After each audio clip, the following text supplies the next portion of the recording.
ಜೊತೆಗಿರ್ತಾರೆ, ಹೊರಗಡೆ ಶೋ ಮುಗಿದ ಮೇಲೆ ಇವರು ಜೊತೆಗೆ ಬಾಳ್ತಾರ, ಏನು ಮೆಸೇಜ್ ಕೊಡ್ತಾರೆ ಈಗಿನ ಒಂದು ಜನ್ರೇಷನ್ಗೆ ಅಂತೆಲ್ಲ ಕಾಮೆಂಟ್ ಬರೋದಿದೆ. ನೀವು ಅದನ್ನು ಹೇಗೆ ಅಲ್ಲ ನೋಡ್ತೀರಾ? ಮ್ಯಾಮ್, ಇನ್ನೊಂದೇನೆಂದರೆ ಇದು ಶೋ, ಅದು ನಮ್ಮ ಪರ್ಸ್ನಲ್. ಅದಾದಮೇಲೆ ಹೆಂಗೆ ಇರ್ತೀವಿ, ಏನೇನು ಬಿಡ್ತೀವಿ ಅಂತ ನಾವು ಹೇಗಿರ್ತೀವಿ, ನಮ್ಮ ಬಾಂಡಿಂಗ್ ಮೇಲೆ ಅದು ಇರುತ್ತೆ.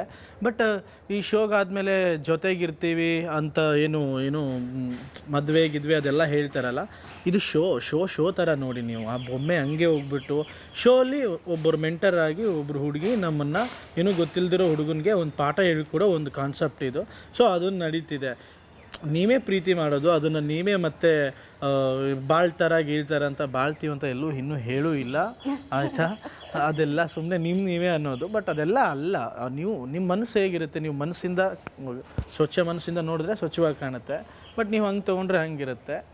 ನೀವು ಯಾವ ರೀತಿಯಲ್ಲಿ ನೋಡ್ತೀರೋ ಅದೇ ರೀತಿಯಲ್ಲಿ ಕಮೆಂಟ್ಸ್ಗಳಿಗೆ ಏನು ಮ್ಯಾಮ್, ಅದೇ ಒಳ್ಳೇದು ಕೆಟ್ಟದ್ದು. ಯಾಕಂದರೆ ಈ ಫೀಲ್ಡಲ್ಲಿ ಇದೀವಿ ಅಂದರೆ ಏನು ಮಾಡೋಕ್ಕಾಗಲ್ಲ. ಎಲ್ಲ ಒಳ್ಳೇದು ಕಮೆಂಟ್ ಮಾಡೋರಿಗೆ ತುಂಬ ಥ್ಯಾಂಕ್ ಯು, ಕೆಟ್ಟ ಕಮೆಂಟ್ ಮಾಡೋರಿಗೂ ತುಂಬ ಥ್ಯಾಂಕ್ ಯು. ಬಟ್ ನನಗೆ ಅಷ್ಟೇನು ಕೆಟ್ಟ ಕಮೆಂಟ್ ಎಲ್ಲೂ ಬರಲ್ಲ. ನನಗೆ ಒಳ್ಳೆ ಹುಡುಗನ ಥರನೇ ನಾನು ಅವತ್ತಿಂದ ಸರಿಗಮಪ ಬಂದಾಗಿಂದನೂ ಇಲ್ಲಿವರೆಗೂ ನನ್ನ ಜನ ಅದೇ ರೆಸ್ಪೆಕ್ಟಲ್ಲಿ ಅದೇ ಪ್ರೀತಿಯಿಂದ ಎಲ್ಲೇ ಶೋಗೆ ಹೋದರೂ ಅವ್ರ ಮನೆ ಹುಡುಗನ ಥರ ನೋಡ್ತಾರೆ. ಸೊ ಥ್ಯಾಂಕ್ ಯು ಅಷ್ಟಕ್ಕೆ.